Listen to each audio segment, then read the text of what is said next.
கர்த்தருடைய நாமம் மகிமைப்படுவதாக. நாம் காண்கிற உலகத்திற்கு ஆனாலும் சரி, அல்லது நாம் அங்கம் வகிக்கிற கிறிஸ்தவ உலகத்துக்கு ஆனாலும் சரி, ஒரு பெரிய பிரச்சனை இருக்கிறது. அந்த பிரச்சனை என்னவென்று கேட்டால், காலத்தை குறித்த அறிவு இல்லாததுதான். காலங்கள் கடந்து போகிறது என்பதையும், நாம் செய்ய வேண்டிய காரியங்களை செய்வதற்கு நமக்கு ஒரு குறிக்கப்பட்ட அளவு காலம்தான் இருக்கிறது என்பதையும் நாம் காண்கிற உலகமும் சரி, கிறிஸ்தவ வட்டாரமும் சிந்திக்கிறதில்லை. காலத்தை அறியாததினாலே அது என்ன செய்து கொண்டு இருக்கிறது என்றால், அது தூங்கிக் கொண்டிருக்கிறது. இதைத்தான் நாம் வாசித்த இந்த வேத பகுதியிலே அப்போஸ்தலனாகிய பவுல் ரோம திருச்சபைக்கு எழுதின வேளையிலே அவர் குறிப்பிடுகிறார். அந்த திருச்சபையானது தாங்கள் என்ன செய்ய வேண்டும், காலத்தினாலே என்ன செய்ய வேண்டும் என்பதை அறியாமல் தூங்கிக் கொண்டு இருக்கிறதுனாலே அவர்கள் நடக்க வேண்டியபடி நடக்கவில்லை என்ற அந்த ஆதங்கத்தை அப்போஸ்தலனாகிய பவுல் இந்த இடத்திலே வெளிப்படுத்துகிறார். ரோமர் 13ஆம் அதிகாரத்துடைய 11ஆம் வசனத்திலே பவுல் சொல்லுகிறது என்ன? நித்திரையை விட்டு எழுந்திருக்கத்தக்க வேளை ஆயிற்றென்று நாம் காலத்தை அறிந்தவர்களாய் இப்படி நடக்க வேண்டும். இந்த வார்த்தையை நான் இன்னொரு விதமாய் சொல்ல வேண்டுமானால், நாம் காலத்தை அறியாதவர்களாய் இருக்கிறதுனாலே நித்திரையை விட்டு எழுந்திருக்க வேண்டிய வேளை ஆயிற்று என்று உணராமலும், எப்படி நடந்து கொள்ள வேண்டும் என்று தெரிந்து அதன்படி நடக்காதவர்களுமாய் இருக்கிறோம். உலக வாழ்க்கை ஆனாலும் சரி, கிறிஸ்தவ வாழ்க்கை ஆனாலும் சரி, தூக்கத்தை விட்டு எழுந்தால் மாத்திரமே நாம் நடந்து கொள்ள வேண்டிய வழிகளிலே நடந்து கொள்ள முடியும். உலக வாழ்க்கையிலே தூக்கத்தினால் உண்டாகிற இழப்பை குறித்து பட்டுக்கோட்டை கல்யாண சுந்தரம் அவர்களுடைய பாடல் மிக பிரபலமான ஒரு பாடல். தூங்காதே தம்பி தூங்காதே என்று ஆரம்பிக்கிற அந்த பாடலிலே ஒரு சரணம் இப்படி வரும்: போர் படைதனில் தூங்கியவன் வெற்றி இழந்தான், உயர் பள்ளியில் தூங்கியவன் கல்வி இழந்தான், கடைதனில் தூங்கியவன் முதல் இழந்தான், கொண்ட கடமையில் தூங்கியவன் புகழ் இழந்தான். உலக வாழ்க்கையிலே இருக்கக்கூடிய அந்த இழப்புகளை குறித்து அழகான பாடலாக அவர் சொல்கிறார். கிறிஸ்தவ வாழ்க்கையிலும் இப்படி இழப்புகள் இருக்கிறதை நாம் வேதத்திலே படிக்கிறோம். தெலீலாளுடைய மடியிலே தூங்கிய சிம்சோன் தன்னுடைய கண்களை இழந்தான். கப்பலின் கீழ்த்தளத்திலே தூங்கின யோனா கர்த்தரின் கட்டளையின்படி செயல்பட்டான் என்று அவன் பெற்றிருக்க வேண்டிய அந்த பெயரை அவன் இழந்தான். கெத்செமனே தோட்டத்திலே தூங்கிய 3 தெரிந்து கொள்ளப்பட்ட சீஷர்கள் தேவகுமாரனோடு விழுந்திருந்து ஜெபிக்கிற அந்த பாக்கியத்தை அவர்கள் இழந்தார்கள். தீவட்டிகளிலே எண்ணெய் இல்லாததை கவனியாமல் தூங்கிய 5 கன்னியர்கள் மணவாளனோடு கல்யாண வீட்டுக்குள் பிரவேசிக்கிறதை இழந்தார். நாம் வாசிக்கிற அந்த வேத பகுதியிலும் கூட அப்போஸ்தலனாகிய பவுல் ரோம திருச்சபையாருக்கு எச்சரிக்கையாக காலத்தை அறிந்து தூக்கத்தை விட்டு எழுந்திருக்க வேண்டியதனுடைய அவசியத்தை வலியுறுத்தி இந்த வசனங்களை எழுதுகிறார். கிறிஸ்தவ வாழ்க்கையிலே நாம் காலத்தை அறிவது மிக மிக அவசியம். சங்கீதம் 90 மோசே இதை ஒரு ஜெப விண்ணப்பமாகவே தேவனிடத்திலே வைக்கிறார். 90ஆம் சங்கீதத்துடைய 12ஆம் வசனத்திலே, நாங்கள் ஞான இருதயம் உள்ளவர்கள் ஆகும்படி எங்கள் நாட்களை எண்ணும் அறிவை எங்களுக்கு போதித்தருளும் என்று அவர் ஜெபித்ததை நாம் பார்க்கிறோம். பரிசேயருக்கும் சதுசேயருக்கும் ஆண்டவராகிய இயேசு சொன்ன எச்சரிக்கை என்ன என்பதை நாம் மத்தேயு எழுதின நற்செய்தி நூல் 16ஆம் அதிகாரம் 1 முதல் 3 வரை உள்ள வசனங்களிலே நாம் படிப்போமானால், பரிசேயரும் சதுசேயரும் அவரை சோதிக்கும்படி அவரிடத்தில் வந்து வானத்திலிருந்து ஒரு அடையாளத்தை தங்களுக்கு காண்பிக்க வேண்டும் என்று கேட்டார். அவர்களுக்கு அவர் பிரதியுத்தரமாக, அஸ்தமனம் ஆகிற பொழுது செவ்வானம் விட்டிருக்கிறது, அதனால் வெளி வாங்கும் என்று சொல்லுகிறீர்கள். உதயமாகிற பொழுது செவ்வானமும் மந்தாரமாய் இருக்கிறது, அதனால் இன்றைக்கு காற்றும் மழையும் உண்டாகும் என்று சொல்லுகிறீர்கள். மாயக்காரரே, வானத்தின் தோற்றத்தை நிதானிக்க உங்களுக்கு தெரியுமே, காலங்களின் அடையாளங்களை நிதானிக்க உங்களால் கூடாதா என்று ஆண்டவராகிய இயேசு கேட்கிறார். 10 கன்னி அந்த உவமையை 10 கன்னியருடைய உவமையை ஆண்டவராகிய இயேசு சொல்லி முடிக்கிறார். அதை சொல்லி முடித்த பின்பு ஆண்டவர் சொன்ன காரியத்தை நீங்கள் மத்தேயு 25ஆம் அதிகாரத்துடைய 13ஆம் வசனத்திலே படிப்பீர்களானால், மனுஷகுமாரன் வரும் நாளையாவது நாளிகையாவது நீங்கள் அறியாதிருக்கிறபடியால் விழித்திருங்கள் என்று சொல்கிறார். கிறிஸ்தவ வாழ்க்கை என்பது ஒன்றும் அறியாத பேதைகளைப் போல வாழுகிற வாழ்க்கை அல்ல. அது அறிந்து வாழ வேண்டிய வாழ்க்கை. அறிய வேண்டியவைகளில் முக்கியமானது ஒன்று காலத்தை குறித்த அறிவு. அதிலும் குறிப்பாக இன்றைக்கு காலங்கள் வேகமாய் கடந்து போய்கொண்டு இருக்கிறது என்பதை நாம் அறிய வேண்டும். யோபு 9ஆம் அதிகாரம் 25ஆம் 26ஆம் வசனங்களை கவனிப்பீர்களானால் அந்த நாட்கள் எவ்வளவு வேகமாய் போகிறது என்பதற்கு அவர் உதாரணங்களாக சொல்லுகிற காரியங்களை கவனித்துப்பார். என் நாட்கள் அஞ்சல்காரர் ஓட்டத்திலும் தீவிரமாய் இருக்கிறது. அவைகள் நன்மையை காணாமல் பறந்து போகும். அவை வேகமாய் ஓடுகிற கப்பல்களைப் போலவும் இரையின் மேல் பாய்கிற கழுகை போகவும் கடந்து போகிறது. அப்போ ஒரு கிறிஸ்தவ வாழ்க்கையிலே நாம் நமக்கு கொடுக்கப்பட்ட காலத்தினுடைய அளவு குறைந்து கொண்டு போகிறது என்பதை நாம் உணர்ந்தவர்களாக செயல்பட வேண்டும். அதனாலே தான் இன்றைக்கு அடியானுடைய செய்தியினுடைய தலைப்பு குறைந்த காலமே உள்ளது என்று அறிந்து தூக்கத்தை விட்டு எழுந்திரு. Know that you have only limited time and get out of sleep. குறைந்த காலமே உள்ளது என்று அறிந்து தூக்கத்தை விட்டு எழுந்திரு. முதலாவது காரியத்தை நாம் அந்த 8வது வசனத்திலே நாம் வாசிக்க. ரோமர் 13ஆம் அதிகாரத்துடைய 8வது வசனம். ஒருவரில் ஒருவர் அன்பு கூறுகிற கடனே அல்லாமல் மற்றொன்றிலும் ஒருவனுக்கும் கடன்படாதிருங்கள். பிறரிடத்தில் அன்பு கூறுகிறவன் நியாயப்பிரமாணத்தை நிறைவேற்றுகிறான். முதலாவது, ஒருவரை ஒருவர் அன்பு செய்ய குறைந்த காலமே உள்ளது என்பதை நாம் அறிய வேண்டும். Know that you have only a limited time to love one another. நாம் இன்று நம்மை பார்த்து கேட்க வேண்டிய ஒரு முக்கியமான ஒரு கேள்வி இருக்குது. நாம் ஒருவரில் ஒருவர் அன்பு கூறுவதற்கு நமக்கு எவ்வளவு காலம் இருக்கிறது? How much time do we have to love one another? எனக்கு இன்னும் 5 வருஷம் இருக்குங்க, அல்லது எனக்கு இன்னும் 10 வருடம் இருக்கிறது என்று யாராவது அறுதியிட்டு சொல்ல முடியுமா? நிச்சயமாக இல்லை. நமக்கு அன்பு செய்வதற்கு இன்னும் எவ்வளவு காலம் இருக்கிறது என்பதை கர்த்தர் மாத்திரமே அறிவார். ஆனால் நமக்கு கிடைத்திருக்கிற இந்த காலம் நான் அன்பு செய்ய வேண்டிய காலம் என்பதை அறியாதவர்களாக இருந்து அன்புக்கு பதிலாக பகையை வளர்த்து காலத்தை அறியாதவர்களாய் இன்னும் தூக்கத்தில் இருப்பவர்களைப் போல விழித்துக் கொள்ளாமல் இருக்கிறோமே, இதுதான் பிரச்சனை. இன்றைக்கு கிறிஸ்தவ வாழ்க்கையிலே குடும்ப உறவுகளிலே அன்பில்லாமல் போகிறது. நாம் வாழுகிற இடங்களிலே அன்பில்லை. தொழில் செய்கிற இடங்களிலே அன்பை காண முடியவில்லை. அரசியல் வட்டாரத்தில் அன்புக்கு இடமே இல்லாமல் போய்விட்டது. தேசம் அன்பில்லாத ஒரு தேசமாக அடித்துக் கொள்ளுகிற தேசமாக மாறுகிறது. அன்பை பிரசங்கிக்கிற சபைகளிலே கூட இன்றைக்கு அன்பை தேடி பார்க்க வேண்டிய நிலையிலே நாம இருக்கோம். இன்னும் எவ்வளவு காலம் தான் இருக்கு நமக்கு அன்பு செய்வதற்கு? நியாயசாஸ்திரி ஒருவன் ஆண்டவராகிய இயேசுவிடத்திலே வருகிறான். அவன் ஒரு கேள்வியை ஆண்டவரிடத்திலே கேட்டான். இந்த சம்பவத்தை நாம் லூக்கா 10ஆம் அதிகாரம் 25 29 வரை உள்ள வசனங்களிலே நாம் படிக்கிறோம்.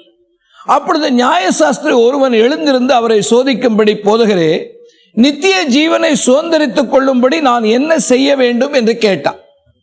அதற்கு அவர், நியாயப்பிரமாணத்தில் என்ன எழுதியிருக்கிறது, நீ வாசித்திருக்கிறது என்ன என்றார். அவன் பிரதி உத்தரமாக, உன் தேவனாகிய கர்த்தரிடத்தில் உன் முழு இருதயத்தோடும் உன் முழு ஆத்துமாவோடும் உன் முழு பலத்தோடும் உன் முழு சிந்தையோடும் அன்பு கூர்ந்து உன்னிடத்தில் அன்பு கூறுவது போல பிறரிடத்திலும் அன்பு கூறுவாயாக என்று எழுதியிருக்கிறது என்றார். அவர் அவனை நோக்கி, நிதானமாய் உத்தரவு சொன்னாய், அப்படியே செய், அப்பொழுது பிழைப்பாய் என்றார். இந்த யூத ரபிமார்கள் என்று சொல்லுகிற யூத போதகர்கள் கற்றுக் கொடுக்கிற வழக்கங்களிலே முக்கியமானது, அவர்கள் கேட்கிற கேள்விகளுக்கு நேரடியாக பதில் சொல்ல மாட்டார். அவரிடத்தில் ஒரு கேள்வி கேட்பீர்களானால் அந்த கேள்வியை ஒட்டி இன்னொரு கேள்வியை அவர்கள் எழுப்புவார். தொடர்ந்து அவர்கள் கேள்வியை கேட்டு கேட்டு முதலாவது கேட்ட கேள்விக்கான பதிலை கேள்வி கேட்ட நபரிடத்திலே இருந்தே வரவழைத்து விடுவார். இதுதான் யூத ரபிமார்களுடைய கற்பிக்கிற முறை. இங்கே கூட நீங்கள் அதை தெளிவாக பார்க்கலாம். இப்பொழுது நியாயசாஸ்திரி கேட்ட கேள்வி என்ன? நித்திய ஜீவனை சுதந்தரித்துக் கொள்ளும்படி நான் என்ன செய்ய வேண்டும்? ஆண்டவராகிய இயேசு இந்த கேள்விக்கு, அவன் கேட்ட கேள்விக்கு பதிலாக 2 கேள்விகளை தான் முன்வைக்கிறார். நியாயப்பிரமாணத்தில் எழுதியிருக்கிறது என்ன, நீ வாசித்திருக்கிறது என்ன? இப்பொழுது அதற்கு இந்த நியாயசாஸ்திரி பதில் சொல்கிறான். உன் தேவனாகிய கர்த்தரிடத்தில் முழு இருதயத்தோடும், முழு ஆத்மாவோடும், முழு பலத்தோடும், முழு சிந்தையோடும் அன்பு கூர்ந்து, உன்னிடத்தில் அன்பு கூறுவது கூட பிறரிடத்திலும் அன்பு கூறுவாயாக என்று எழுதி இருக்கிறது என்று சொன்னான். இப்பொழுது இயேசு சொன்னது என்ன? அவன் சொன்ன அந்த மாறுத்தரத்தினுடைய அடிப்படையிலே நிதானமாய் உத்தரவு அப்படியே செய், அப்பொழுது பிழைப்பாய் என்றார்.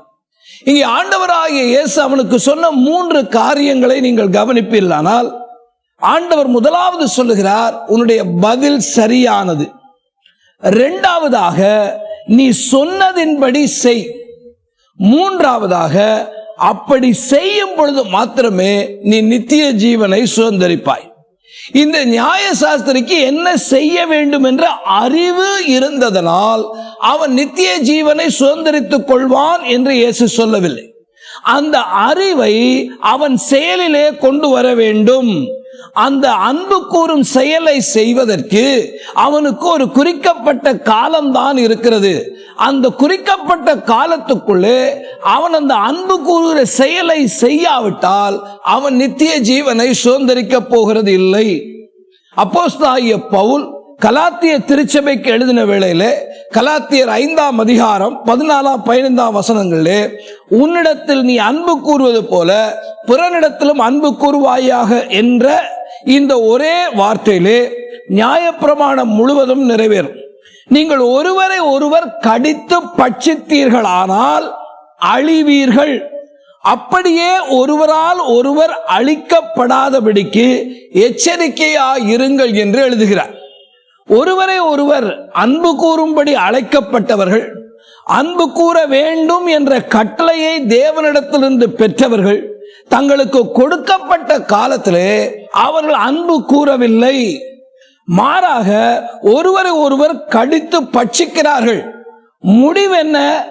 எப்படிப்பட்ட அழிவு? அவர்கள் நித்திய ஜீவனையே இழந்து போகிற அழிவு அங்கே அவர்களுக்கு இருக்கிறது. இந்த அறிவை பெற்று நாம் நடக்க வேண்டிய வழிகளிலே நடக்கிறோமா? யோவான் 15ஆம் அதிகாரத்துடைய 12ஆம் வசனத்திலே, நான் உங்களில் அன்பாய் இருக்கிறது போல நீங்களும் ஒருவர் அன்பாய் இருக்க வேண்டும் என்பதே என்னுடைய கற்பனையாய் இருக்கிறது என்பது ஆண்டவராகிய இயேசு சொன்ன வார்த்தை. ஆண்டவராகிய இயேசு சொன்ன வார்த்தையை நிறைவேற்ற வேண்டும் என்று நமக்கு தெரியும். அப்ப அன்பு கூறுகிற காரியத்தை ஆண்டவராகிய இயேசு கொடுத்த இந்த கற்பனையை நான் நிறைவேற்ற எனக்கு எவ்வளவு காலங்க இருக்கு? உங்களுக்கு எவ்வளவு காலம் இருக்கு? 1 யோவான் 3ஆம் அதிகாரம் 14 முதல் 15 வரை உள்ள வசனத்திலே, நாம் சகோதரனிடத்தில் அன்பு கூறுகிறபடியால் மரணத்தை விட்டு நீங்கி ஜீவனுக்கு உட்பட்டு இருக்கிறோம் என்று அறிந்திருக்கிறோம். சகோதரனிடத்தில் அன்பு கூறாதவன் மரணத்தில் நிலை கொண்டிருக்கிறான். தன் சகோதரனை பகைக்கிற எவனோ மனுஷ கொலை பாதகனாய் இருக்கிறான். மனுஷ கொலை பாதகன் எவனோ அவனுக்குள்ளே நித்திய ஜீவன் நிலைத்திராது என்று அறிவீர்கள். அருமையான தேவஜனமே, நித்திய ஜீவனை பெற வாஞ்சிக்கிறோம். நித்திய ஜீவன் பெறுவதற்கு தேவன் கொடுத்த கட்டளைகளிலே பிரதானமானது ஒருவரிடத்தில் ஒருவர் அன்பு கூற வேண்டும்.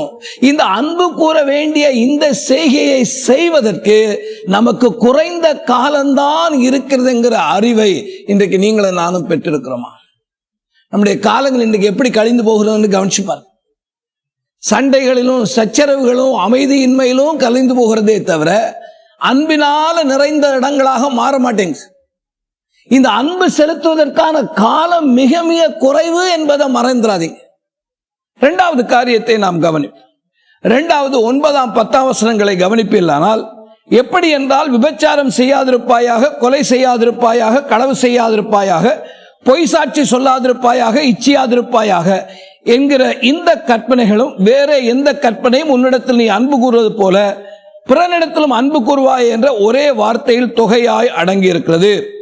அன்பானது பிறனுக்கு பொல்லாங்கு செய்யாது, ஆதலால் அன்பு நியாயப்பிரமாணத்தின் நிறைவேறுதலாயிருக்கு. இரண்டாவதாக, தேவனுடைய கட்டளைகளை நிறைவேற்ற நமக்கு குறைந்த காலமே உள்ளது என்று அறியுங்கள். Know that you have only a limited time to fulfill God's law. கிறிஸ்தவம் ஒரு நல்ல தத்துவங்களை கொண்ட ஒரு நல்ல வழிகாட்டும் நெறி என்பதாகவோ அல்லது நல்ல மார்க்கம் அல்லது மதம் என்பதாகவோ மாத்திரம் நாம் எண்ணுவோமானால் நாம் தவறு செய்கிறோம். ஆண்டவராகிய இயேசு தாம் இந்த உலகத்திற்கு வந்ததற்கான காரணத்தை தெரிவிக்கிற வேளையிலே யோவான் 10ஆம் அதிகாரம் 10ஆம் வசனத்திலே, நானோ அவைகளுக்கு ஜீவன் உண்டாகியிருக்கவும் அது பரிபூர்ணப்படவும் வந்தேன் என்றார்.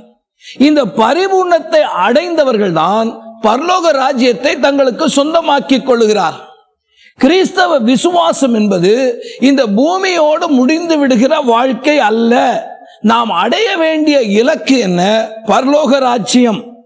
புதிய ஏற்பாட்டுடைய முதலாவது பிரசங்கியாரான யோவான் ஸ்நானகன் சொன்னதை நீங்கள் கவனிப்பீர்களானால், மத்தேயு 3ஆம் அதிகாரத்துடைய 2ஆம் வசனத்திலே, மனம் திரும்புங்கள், பரலோக ராஜ்யம் சமீபமாய் இருக்கிறது என்று அவர் பிரசங்கித்தார். இரண்டாவது பிரசங்கியாராகிய இயேசு என்ன சொன்னார்? மத்தேயு 4ஆம் அதிகாரத்துடைய 17ஆம் வசனத்திலே, அது முதல் இயேசு மனம் திரும்புங்கள், பரலோக ராஜ்யம் சமீபித்திருக்கிறது என்று பிரசங்கித்தார். அவர் பிரசங்கித்ததை குறித்து நாம் பார்க்கிறோம். மூன்றாவது புதிய ஏற்பாட்டுடைய பிரசங்கியாரான பேதுரு எங்கே சொல்லுகிறார்?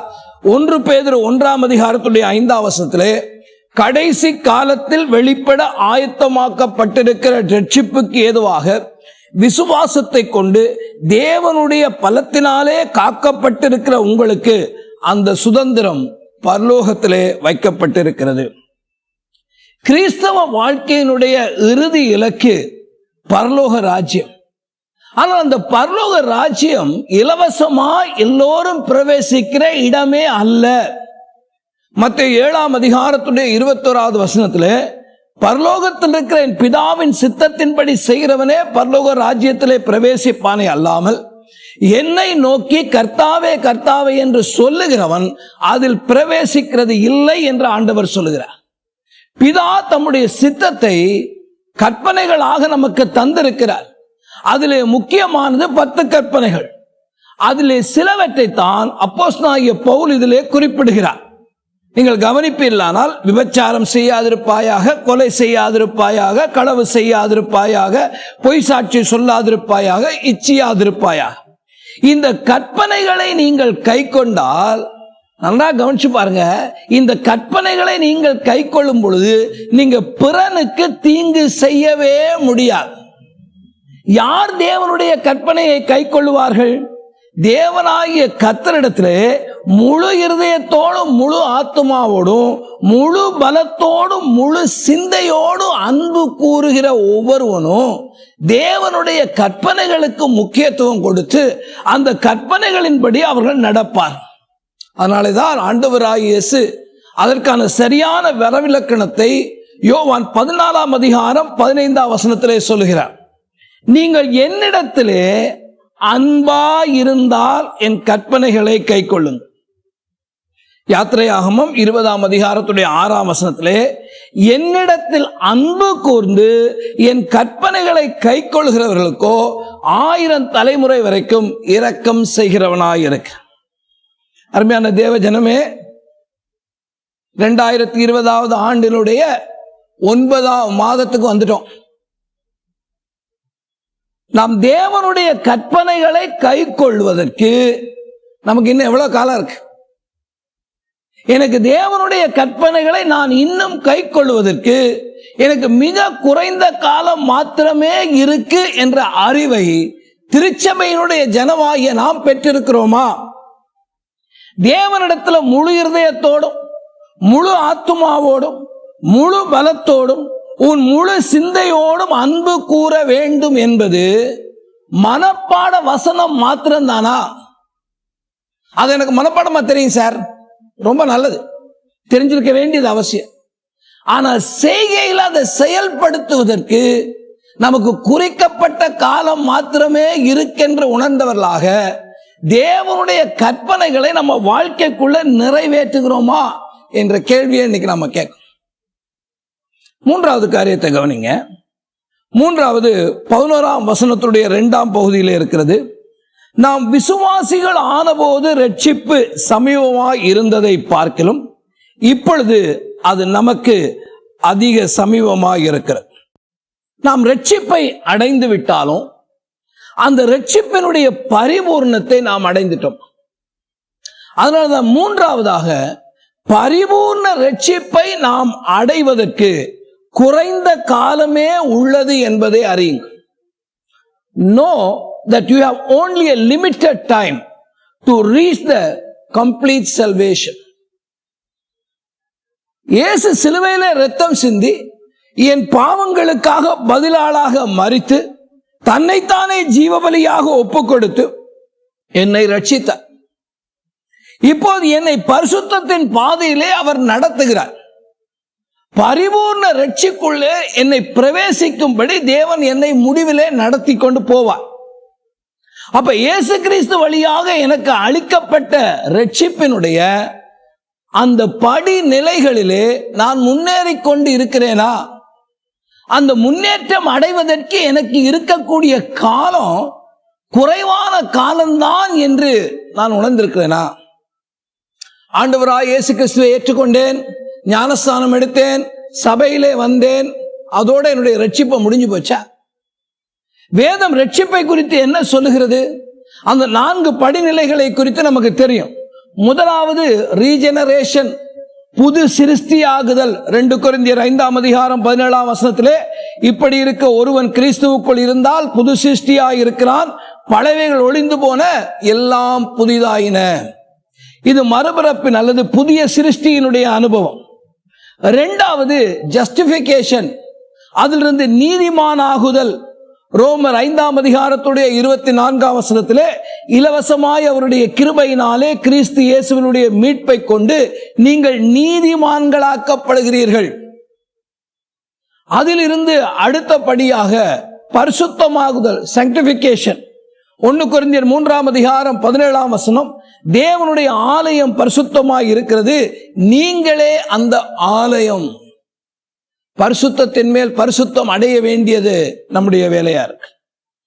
அடுத்ததாக குளோரிபிகேஷன், மகிமை அடைதல். ரோமர் 8ஆம் அதிகாரத்தினுடைய 30ஆம் வசனம், எவர்களை நீதிமான்கள் ஆக்கினாரோ அவர்களை மகிமைப்படுத்தியும் இருக்கிறார் என்று வசனம். அப்ப இந்த பரிபூர்ணமான ரட்சிப்பினுடைய நிலையை நாம் அடைவதற்கு நாம் நெருங்கி வந்து கொண்டு இருக்கிறோம் என்பதை நாம் அறிய வேண்டும். ஒரு கிறிஸ்தவனுடைய வாழ்க்கையினுடைய முடிவு 2 விதத்தில் இருக்கும். ஒன்று, அவன் மரணம் அடைந்து ஆண்டவராகிய இயேசுவை காண. 2வது, ஆண்டவராகிய இயேசு கிறிஸ்துவினுடைய 2ஆம் வருகை. இந்த 2லே நாம் சந்திக்கவிருக்கு நம்முடைய காலம் குறுகி கொண்டே வருகிறது என்பதை நாம் மறந்துடக்கூடாது. நீங்கள் ஒரு குறிக்கப்பட்ட ஆண்டிலே ரட்சிக்கப்பட்டிருப்பீர்கள். அன்றைக்கு ரட்சிக்கப்பட்டதை காட்டிலும் இன்றைக்கு ரட்சிப்புக்கு வெகு சமீபத்திலே, பரிபூர்ண ரட்சிப்புக்கு வெகு சமீபத்திலே நீங்கள் வந்து விட்டீர்களா? இதை நாம இன்னைக்கு கேட்கணும். As a Christian we are getting closer and closer to the full salvation. பரிபூர்ண ரட்சிப்பு. ரோமர் 8ஆம் அதிகாரம் 19ஆம் வசனத்திலே அவர் சொல்கிறார், மேலும் தேவனுடைய புத்திரர் வெளிப்படுவதற்கு சிருஷ்டியானது மிகுந்த ஆவலோடே காத்து கொண்டிருக்கிறது. இதிலே தேவனுடைய புத்திரர் என யாரை குறித்து பேசுகிறார்? இங்கே தேவனுடைய புத்திரர் என்று அடையாள சொல்லாக பயன்படுத்தப்படுவது யாருக்கு? ரட்சிப்பினுடைய முழுமையை அடைந்த விசுவாசிகள். நாம் ரட்சிக்கப்பட்ட பொழுது இந்த செயலாக்கம் நம்மளே ஆரம்பமாகிற்று. இது என்னை கிறிஸ்துவின் சாயலுக்கு ஒப்பாக மாற்றுகிறது. என்னிலே இருக்கிற களிம்புகளை அகற்றி என்னை தேவனுடைய ராஜ்யத்துக்கு ஏற்றவனாக என்னை மாற்றிக்கொண்டிருக்கிற அந்த ப்ரோசஸ், அந்த செயல் நடந்து கொண்டிருக்கிறது. ஆகவே பரிபூர்ண ரட்சிப்புக்குள்ளே நான் பிரவேசிப்பதற்கு காலம் குறைவாக உள்ளது என்று அணிந்து எனக்கு இப்பொழுது உள்ள பரிசுத்தம் போதும் என்று நான் நின்றுவிட முடியாது. காரணம் என்ன?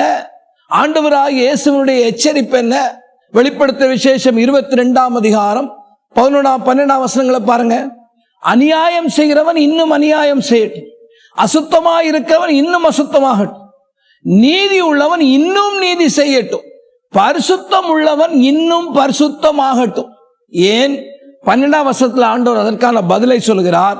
இதோ சீக்கிரமாய் வருகிறேன், அவன் அவனுடைய கிரியையின்படி அவனவனுக்கு நான் அளிக்கும் பலன் என்னோடே கூட வருகிறார்.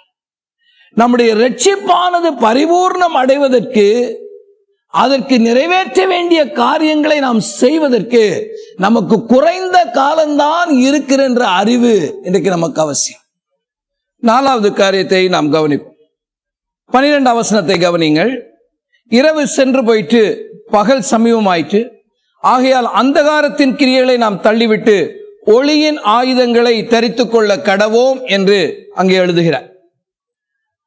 4வதாக நாம் கவனிக்க வேண்டியது என்ன? நமக்கு இருக்க வேண்டிய அறிவு என்ன?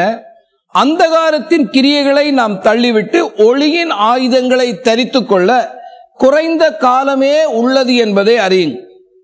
Know that you have only a limited time to cast away the works of darkness and to put on the armor of light.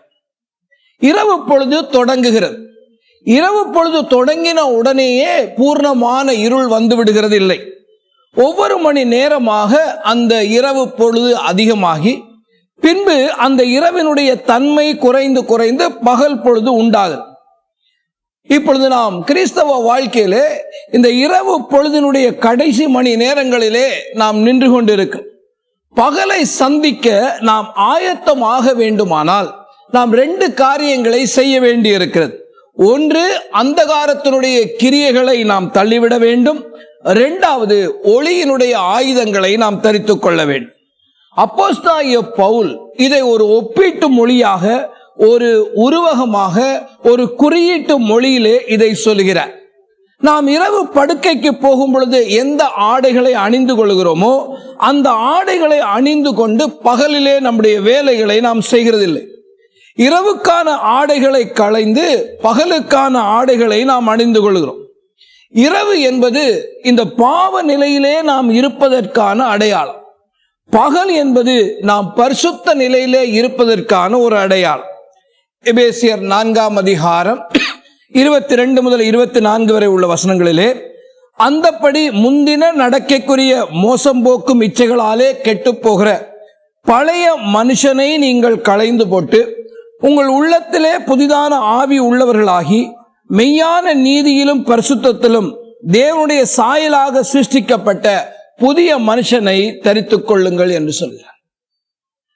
இந்த புதிய மனுஷனை நாம் தரித்துக் கொண்டு பகலுக்குரிய கிரியைகளை நாம் செய்வதற்கான காலம் நமக்கு மிக குறுகிய காலம்தான் இருக்கு. கொலோசேயர் 3ஆம் அதிகாரத்தினுடைய 8 முதல் 10 வரை உள்ள வசனங்களிலே, இப்பொழுதோ கோபமும் மூர்க்கமும் பொறாமையும் உங்கள் வாயில் பிறக்கலாகாத தூஷண வம்பு வார்த்தைகளுமாகிய இவைகளை எல்லாம் விட்டுவிடுங்கள். ஒருவருக்கொருவர் பொய் சொல்லாதிருங்கள். பழைய மனுஷனையும் அவன் செய்கைகளையும் களைந்து போட்டு தன்னை சிருஷ்டித்தவருடைய சாயலுக்கொப்பாய் பூர்ண அறிவு அடையும்படி புதிதாக்கப்பட்ட புதிய மனுஷனை தரித்துக் கொண்டிருக்கிறீர்களே என்று அவர் எழுதுகிறார். கொலோசியர் திரும்ப அதே 3ஆம் அதிகாரத்துடைய 12ஆம் வசனத்தை நீங்கள் கவனிப்பீர்களானால், ஆகையால் நீங்கள் தேவனால் தெரிந்து கொள்ளப்பட்ட பரிசுத்தரும் பிரியருமாய் உருக்கமான இரக்கத்தையும் தயவையும் மனத்தாழ்மையும் சாந்தத்தையும் நீடிய பொறுமையும் தரித்துக் கொண்டு என்று எழுதுகிறார். அந்தகாரத்தின் கிரியைகளை நாம் தள்ளிவிடவும் ஒளியினுடைய ஆயுதங்களை நாம் தரித்துக் கொள்ளவும் நமக்கு ரொம்ப காலம் இல்லைங்க, மிக குறுகிய ஒரு காலம்தான் இருக்கிறது என்பது இங்கே அப்போஸ்தலனாகிய பவுல் எச்சரிக்கையாக சொல்லுகிறார். விசேஷமாக இந்த காலம் குறுகி கொண்டு இருக்கிறது என்பதை நாம் இந்த நாட்களிலே உணர வேண்டியதுடைய அவசியம் இருக்கு. இங்கே ஒளியினுடைய ஆயுதங்கள் எதற்கான அடையாளம்? நீங்கள் யோவான் 8ஆம் அதிகாரம் 12ஆம் வசனத்திலே மறுபடியும் இயேசு ஜனங்களை நோக்கி, நான் உலகத்துக்கு ஒளியாயிருக்கிறேன், என்னை பின்பற்றுகிறவன் இருளிலே நடவாமல் ஜீவ ஒளியை அடைந்திருப்பான் என்றார். மோசம் போக்குகிற பிசாசினுடைய அந்தகார கிரியைகளை தள்ளிவிட்டு ஆண்டவராகிய இயேசு கிறிஸ்துவை பின்பற்றி ஜீவ ஒளியிலே நாம் நடந்து அந்தகாரத்தின் கிரியையிலிருந்து நீங்கி பகல் பொழுது உள்ள காரியத்திலே நாம் இருப்பதற்கு நமக்கு குறைந்த அளவு காலம்தான் இருக்கிறது என்பதை நாம் உணர வேண்டும். ஐந்தாவதாக 13-15 வரை உள்ள வசனங்களிலே களியாட்டும் வெறியும் வேசித்தனமும் காமவிகாரமும் வாக்குவாதமும் பொறாமையும் உள்ளவர்களாய் நடவாமல் பகலிலே நடக்கிறவர்களைப் போல சீராய் நடக்க கடவோம். துர் இச்சைகளுக்கு இடமாக உடலை பேணாமல் இருந்து கர்த்தராகிய இயேசு கிறிஸ்துவை தரித்துக் கொள்ளுங்கள் என்று எழுதுகிறார். ஐந்தாவதாக இயேசு கிறிஸ்துவை தரித்துக் கொண்டு சீராய் நடக்க நமக்கு குறைந்த காலமே உள்ளது என்பதை அறியுங்கள். Know that you have only a limited time to put on Jesus Christ and walk honestly. நம்முடைய கிறிஸ்தவ வாழ்க்கையினுடைய நடைகள் முடிவுக்கு வரும் பொழுது நாம் இருளினுடைய அதிகாரத்திற்கு உட்படாமல் பகலில் நடக்கிறவர்களைப் போல சீராய் நடந்தோம் என்ற சாட்சியோடு நம்முடைய நடையை நாம் முடிக்க முடியுமா? அப்படித்தான் நம்முடைய நடை முடிய போகிறதா? கவனிச்சு பாருங்க. ஒருவன் ஆடை அணிந்திருக்கிறானா இல்லையா என்பதை நம்ம அவனை பார்த்து கண்டுபிடிச்சிட முடியும். நாம் கிறிஸ்துவை தரித்துக் கொண்டு இருக்கிறோம் என்பது எங்கே வெளிப்படும் என்று கேட்டால் நம்முடைய நடைகளிலே தான் வெளிப்படும். நாம் எப்படி நடந்து கொள்ளுகிறோம் என்பதில் தான் வெளிப்படும். அதனாலதான் ஆண்டவர் சொன்னா, எனக்கு முன்பாக நடந்து கொண்டு நீ உத்தமனாய். நம்முடைய நடத்தைகள் இன்னைக்கு எப்படி இருக்கு? நல்லா கவனிங்க. இருளிலே நடக்கிறவர்களுக்குள்ள என்ன இருக்குன்னு சொல்றார். களியாட்டும் வெறியும் வேசித்தனமும் காமவிகாரமும் வாக்குவாதமும் பொறாமையும். தேவனால் அவர்களுக்கு கொடுக்கப்பட்ட அந்த சரீரத்தை அவர்கள் இருளிலே உள்ளவர்கள் எதற்காக பயன்படுத்துகிறார்கள்? துர் இச்சைக்கு இடமாக பயன்படுத்துகிறார். இந்த நிருபம் யாருக்கு எழுதப்படுகிறது? ரோம திருச்சபையாருக்கு எழுதப்படுகிறது. உலகத்துடைய பல பகுதிகளை அன்றைக்கு ரோமர்கள் ஆண்டு கொண்டிருக்கிறார்கள். இந்த ரோமருடைய சாம்ராஜ்யத்துடைய தலைநகரம் ரோமாபுரி. அந்த ரோமாபுரியிலே களியாட்டுக்கும் வெறிக்கும் வேசித்தனத்துக்கும் காமவிகாரத்திற்கும் அங்கே வாக்குவாதமும் பொறாமையும் கொலைகளும் உள்ள ஒரு நகரம். அந்த ரோம சரித்திரத்தை படிக்கும் பொழுது நமக்கு தெரியும், எல்லாவற்றையும் அதிகமாகவே அனுபவித்தவர்கள். அவருடைய களியாட்டங்கள் எல்லாம் இரவு பகல் களியாட்டங்கள். மனிதர்களை விலங்குகளுக்கு முன்பாக போட்டு அந்த விலங்குகளோடு அவர்கள் போரிடுகிறதை பார்த்து ரசித்த ஒரு கூட்டத்தார். இப்படிப்பட்ட ஒரு கூட்டத்தார் எல்லாவற்றையும் எவ்வளவு தூரம் அனுபவிக்க முடியும் என்று தேவன் வைத்திருக்கிறாரோ அதற்கு மேலாக அனுபவிக்க வேண்டும் என்று ஆசைப்படுகிற கூட்டத்தார். இன்றைக்கு நாம என்ன நினைக்கிறோம்? நாம் அப்படிப்பட்ட நிலையில இல்லைன்னு நினைக்கிறோம். இன்னைக்கு கவனிச்சு பாருங்க. திருமண உறவுக்குள்ள தேவன் வைத்திருக்கிற இன்பம் போதாது என்று காம களியாட்டங்கள் இன்னைக்கு பெருகிவிட்ட நிலையில தான் நாம இன்னைக்கு இந்த உலகத்துல இருக்கோம். திருப்தியான உணவில மகிழ்கிறதை காட்டிலும் பெரும் தீனியில மகிழ்ந்திருக்க நினைக்கிறாங்க. மதுவினாலும் போதையினாலும் அந்த போதை வஸ்துக்களை ஏற்றுக்கொண்டு அதை ஏற்றிக்கொண்டு இந்த அலைகிற ஒரு கூட்டமா இன்னைக்கு பார்க்க. போதை மரணங்கள், ட்ரக் அபியூஸ் எவ்வளவோ படிக்கிறோம். இச்சையை தூண்டுகிற விதத்துல நடனங்களும் அது கலை என்ற வடிவில் அரங்கேறுது. இச்சையை தூண்டுகிற பாடல்கள் அது கலை என்ற பெயர்ல வந்துட்டு இருக்கு. இதெல்லாம் இருளிலே நடக்கிற கூட்டத்தார். இந்த இருளிலே நடக்கிற கூட்டத்தார் மத்தியிலே தான் ஆண்டவராகிய இயேசு கிறிஸ்துவை இரட்சகராக ஏற்றுக்கொண்டு இயேசுவை தரித்துக் கொண்டு நாம் தேவனுடைய ஆலயமாய் இருக்கிறோம் என்று உணர்ந்தவர்களாக பகலில் நடக்கிறவர்களைப் போல சீராக நடக்க நாம் அழைக்கப்பட்டிருக்கோம். 1 கொரிந்தியர் 6:12-13 அப்போஸ்தலனாகிய பவுல் சொன்னார், எல்லாவற்றையும் அனுபவிக்க எனக்கு அதிகாரம் உண்டு, ஆகிலும் எல்லாம் தகுதியாயிரு. எல்லாவற்றையும் அனுபவிக்க எனக்கு அதிகாரம் உண்டு, ஆகிலும் நான் ஒன்றுக்கும் அடிமைப்பட மாட்டேன். வயிற்றுக்கு போஜனமும் போஜனத்துக்கு வயிறும் ஏற்கும். ஆனால் தேவன் இதையும் அதையும் அழிய பண்ணுவார். சரீரமோ வேசித்தனத்திற்கல்ல கர்த்தருக்கே உரியது. கர்த்தரும் சரீரத்திற்கு உரியவர். நாம் ஆவியினால் மாத்திரம் அல்ல, நம்முடைய சரீரத்தினாலும் நாம் தேவனை மகிமைப்படுத்த அழைக்கப்பட்டோம். 1 கொரிந்தியர் 6:19-20 கவனிங்க. உங்கள் சரீரமானது நீங்கள் தேவனாலே பெற்றும் உங்களில் தங்கியும் இருக்கிற பரிசுத்த ஆவியினுடைய ஆலயமாய் இருக்கிறது என்றும் நீங்கள் உங்களுடையவர்கள் அல்லவென்றும் அறியீர்களா? கிரயத்துக்கு கொள்ளப்பட்டீர்களே, ஆகையால் தேவனுக்கு உடையவைகள் ஆகிய உங்கள் சரீரத்தினாலும் உங்கள் ஆவியினாலும் தேவனை மகிமைப்படுத்தும். நான் ஆவியில மகிமைப்படுத்துறேன், என்னுடைய சரீரத்தை குறித்து அது துரிச்சைகளுக்கு இடமாய் நான் பாவிப்பேனானா? எப்படிப்பட்ட கிறிஸ்தவ வாழ்க்கை? என் சரீரத்தை பரிசுத்த பாண்டமாய் ஆண்டு கொண்டு இயேசு கிறிஸ்துவை தரித்தவனாய் வாழுவதற்கு எனக்கு ரொம்ப காலம் இல்லைங்க, இன்னும் கொஞ்ச காலம் தான் இருக்கு, குறுகிய காலம் தான் இருக்கு. அப்போஸ்தலனாகிய பவுல் இந்த ரோம திருச்சபையாருக்கு நாம் வாசிக்கிற இந்த 13ஆம் அதிகாரத்துக்கு முந்தின அதிகாரத்துல 12ஆம் அதிகாரத்துல ஒரு வேண்டுகோளை வைக்கிறார். 12ஆம் அதிகாரம் 1ஆம் வசனத்தை பாருங்க. அப்படி இருக்க சகோதரரே, நீங்கள் உங்கள் சரீரங்களை பரிசுத்தமும் தேவனுக்கு பிரியமான ஜீவ பலியாக ஒப்புக் கொடுக்க வேண்டும் என்று தேவனுடைய இரக்கங்களை முன்னிட்டு உங்களை வேண்டிக் கொள்கிறேன். இதுவே நீங்கள் செய்யத்தக்க புத்தி உள்ள ஆராதனை. அருமையான தேவ ஜனமே, இயேசு கிறிஸ்துவை தரித்துக் கொண்டு நாம் சீராய் நடக்கிறதற்கு குறைந்த காலமே உள்ளது என்கிற அறிவு நமக்கு அவசியம். இப்ப நாம் வாசித்த இந்த வேத பகுதியிலே 5 அறிவை குறித்து இங்கே அப்போஸ்தலனாகிய பவுல் சொல்கிறார். முதலாவது என்ன? ஒருவரை ஒருவர் அன்பு செய்ய குறைந்த காலமே உள்ளது என்றதை நாம் அறியணும். 2வது, தேவனுடைய கட்டளைகளை நிறைவேற்ற நமக்கு குறைந்த காலமே உள்ளது என்பதை அறிய வேண்டும். 3வது, பரிபூர்ண ரட்சிப்பை நாம் அடைவதற்கு குறைந்த காலமே உள்ளது என்பதை அறிய வேண்டும்.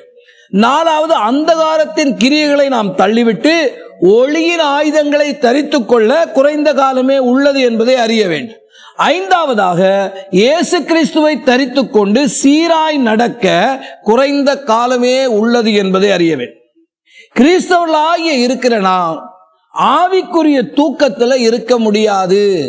ஆவிக்குரிய தூக்கம் மிக ஆபத்து. நம்மை சுற்றி இருக்க ஆபத்தை அறியாத பேதைகளை போல நாம் தூங்கிக் கொண்டு இருக்க முடியாது. காலத்தை அறிந்தவர்களாய் மாத்திரமல்ல, it is not merely knowing the time. Know very well that you have only a limited time. உங்களுக்கு மிக குறைந்த காலமே இருக்கிறது என்பதை அறிந்தவர்களாய் நாம் செயல்பட வேண்டும். மத்தேயு 24:23 அப்படியே இவைகள் எல்லாம் நீங்கள் காணும் பொழுது அவர் சமீபமாய் வாசலருகே வந்திருக்கிறார் என்று அறியுங்கள். இந்த காலத்தை குறித்த அறிவு நமக்கு முக்கியம். திரும்ப மோசேனுடைய விண்ணப்பத்தை கவனிச்சு பாருங்க. மோசே 90ஆம் சங்கீதத்திலே 12 அவர் சொன்ன அந்த விண்ணப்பம் என்ன? நாங்கள் ஞான இருதயம் உள்ளவர்கள் ஆகும்படிக்கு எங்கள் நாட்களை எண்ணும் அறிவை எங்களுக்கு போதித்து. அருமையான தேவனுடைய ஜனமே, கர்த்தருடைய கிருபையினால இந்த 9வது மாதத்துக்குள்ள பிரவேசித்துட்டோம். 2020ஆவது ஆண்டு இந்த 9வது மாதத்துல உங்களுக்கு ஒரு குறிக்கப்பட்ட வயசுக்கு வந்திருப்பீங்க. இனி எவ்வளவு காலம் இருக்கு தேவனுடைய காரியங்களை நான் செய்து முடிக்க, நீங்கள் செய்து முடிக்க? நாட்களை எண்ணும் அறிவு நமக்கு ரொம்ப முக்கியம். பிரியமானவர்களே, மோசேனுடைய இந்த விண்ணப்பம் நம்முடைய விண்ணப்பமாக மாறட்டும். பரிசுத்த ஆவியானவர் நமக்கு குறைந்த காலமே உண்டு என்ற அந்த அறிவை நமக்குள்ளே தந்து நாம் சீராய் கர்த்தர் வகுத்திருக்கிற பாதையிலே பரிபூர்ணம் அடையத்தக்கவர்களாய் நடக்க கிருபை பாராட்டுவார். கண்களை மூடி நாம் ஜெபிப்போம். இரக்கமும் கிருபையும் உள்ள நல்ல ஆண்டவரே, அப்போஸ்தலனாகிய பவுல் ரோம திருச்சபையாருக்கு எழுதின இந்த எச்சரிக்கையின் வார்த்தைகள் இன்றைக்கு நாங்கள் தியானம் பண்ணி இருக்கிறோம். அருமையான ஆண்டவரே, இந்த நாட்களிலே காலம் கடந்து போகிறது என்று வெறுமனே நாங்கள் சொல்லிக் கொண்டிராதபடிக்கு கர்த்தர் எங்களுக்கு நியமித்திருக்கிற வேலைகளை நாங்கள் செய்து முடிப்பதற்கு எங்களுக்கு குறைந்த காலமே இருக்கிறது என்ற அறிவை பெற்றவர்களாக இந்த கிறிஸ்தவ ஜீவியத்தை நாங்கள் செய்ய எங்களுக்கு கிருபை தார். என்னுடைய ஓட்டத்தை நான் எப்படி முடிக்கப் போகிறேன்? என்னுடைய நடைகள் எப்படி முடிய போகிறது? ஆண்டவராகிய இயேசுவுக்கு முன்பாக நான் நிற்கிற நாளிலே நான் எல்லாவற்றையும் நிறைவேற்றி முடித்தவனாக நிற்கப் போகிறேன். ஆனால் நிற்க வேண்டுமா இருக்குமேனால் எனக்கு கொடுக்கப்பட்ட காலத்திலே எனக்கு இன்னும் குறைந்த காலம்தான் இருக்கிறது என்று உணர்ந்து நான் செயல்பட்டு இருக்கிறேனா என்ற கேள்வியை இன்றைக்கு திருச்சபையின் விசுவாசிகள் ஒவ்வொருவரும் தங்களை தாங்களே கேட்டு, ஆண்டவரே, நாட்களை எண்ணும் அறிவை அவர்கள் பெறுவார்களாக. உம்முடைய இரக்கத்தின் கரங்கள் ஒரு விசை கூட பூர்ணமாய் இறங்கி ஒவ்வொருவருடைய உள்ளத்திலும் இந்த கேள்வியை நீர் வைத்து அந்த கேள்வியை அவர்கள் ஆராய்ந்து பார்த்து பரிசுத்த ஆவியானவர் அவர்களுக்கு கொடுக்கிற அகத்தூண்டுதலின் நிமித்தமாக பரிபூர்ண வெளிச்சத்தை அவர்கள் கண்டடையட்டும். இயேசுவின் நாமத்தில் பிதாவே.